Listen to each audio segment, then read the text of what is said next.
Γεια σας! Καλώς ήλθατε στο Social Spirit Greece, στο κανάλι που συζητούμε θέματα από την καθημερινή ζωή, θέματα που αφορούν τον πολιτισμό και την κοινωνία μας και σχετίζονται πολλές φορές με τη θρησκεία.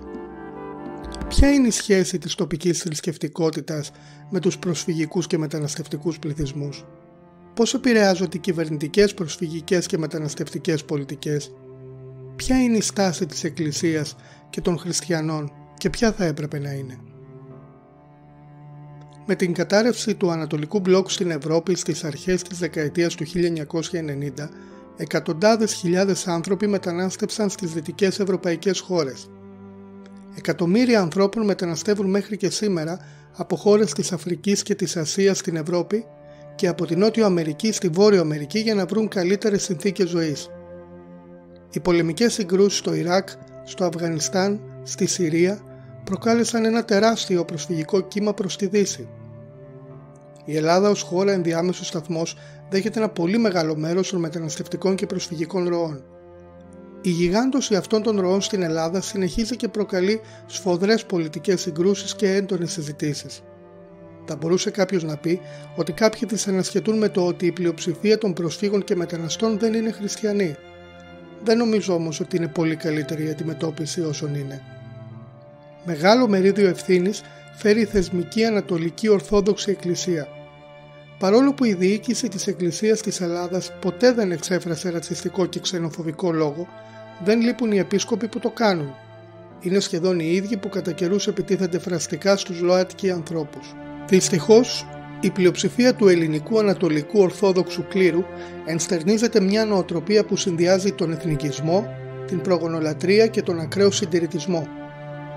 Ενώ ο χριστιανισμός στις πηγές, στην θεολογία και στην ψυχή του είναι οικουμενικός, οι ανατολικές χριστιανικές εκκλησίες έχουν ένα χαρακτήρα εντελώς εθνικό σε αντίθεση με τις περισσότερες δυτικές εκκλησίες. Η στενή σχέση της ελληνικής Ανατολικής Ορθόδοξης Εκκλησίας με την Βυζαντινή Αυτοκρατορία, η ανάληψη του ρόλου της εθναρχίας κατά τη διάρκεια της Οθωμανικής κυριαρχίας και έπειτα ο ενεργός ρόλος της στην πολιτική του σύγχρονου ελληνικού κράτους την έχουν ταυτίσει τόσο πολύ με την ελληνική ταυτότητα του ποιμνίου της, ώστε αδυνατεί να προσεγγίσει εύκολα κάθε άλλη εθνική και θρησκευτική ταυτότητα.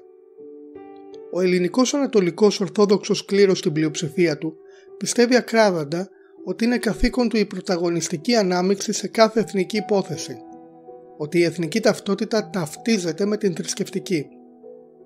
Ξεχνούν όμως ότι ο χριστιανός κληρικός δεν είναι πολιτικός και ότι η Εκκλησία δεν είναι πολιτικό κόμμα και δεν περιορίζεται στα όρια ενός κράτους ή ενός έθνους.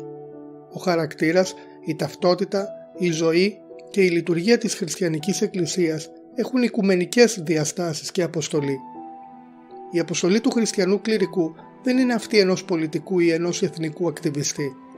Η αποστολή του είναι το Ευαγγέλιο της αγάπης και αυτή αγκαλιάζει όλους τους ανθρώπους, ανεξαρτήτως φυλής, εθνικότητας, θρησκείας, ταυτότητας φύλου και ερωτικού προσανατολισμού. Δυστυχώς όμως οι περισσότεροι το ξεχνούν και στο όνομα μιας εθνικής και φυλετικής καθαρότητας ή μιας αόρατης απειλής για το έθνος και την Εκκλησία κηρύττουν το ρατσισμό και την ξενοφοβία. Ευτυχώς υπάρχουν πολλές λαμπρές εξαιρέσεις, όπως ο αείμνηστος Παπαστρατής Δήμου στο νησί της Λέσβου, ο γνωστός στους πρόσφυγες ως Μπαμπανούρ. Ο δημόσιος λόγος των κληρικών έχει μεγάλη βαρύτητα και επηρεάζει πολύ την κοινή γνώμη και την στάση των πολιτών απέναντι στους πρόσφυγες και τους μετανάστες, αφού η Ελλάδα είναι μια χώρα στην οποία η μεγάλη πλειοψηφία των πολιτών της ακολουθούν την Ανατολική Ορθόδοξη Εκκλησία.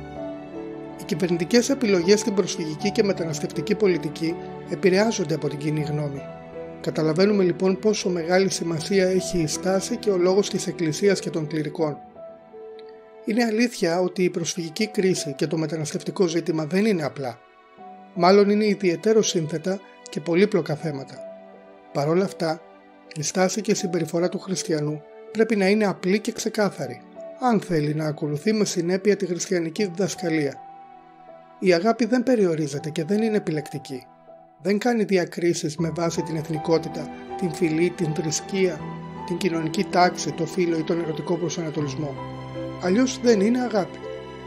Ο χριστιανός δεν μπορεί να συμφωνεί με ακραίες, ρατσιστικές και μυσαλλόδοξες ιδέες που παράγουν μίσος, γιατί είναι ασυμβίβαστες με τον χριστιανισμό και τις αρχές του. Ο χριστιανός είναι άνθρωπος αγάπης, θυσίας, αλληλεγγύης και προσφοράς. Οι δυστυχισμένοι και φτωχοί άνθρωποι δεν είναι απειλή. Οι αιτίες που προκάλεσαν τη δυστυχία τους είναι απειλή για όλους μας.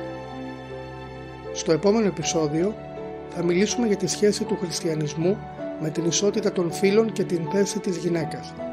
Στα σχόλια μπορείτε να γράψετε τις δικές σας ερωτήσεις, πληροφορίες και απόψεις, για τις οποίες θα χαρώ πολύ να συζητήσουμε. Αν σας άρεσε αυτό το βίντεο, κάντε like και αν θέλετε να ενημερώνεστε για κάθε νέο επεισόδιο, κάντε εγγραφή και πατήστε το καμπανάκι. Σας ευχαριστώ πολύ και εις το επανειδήν.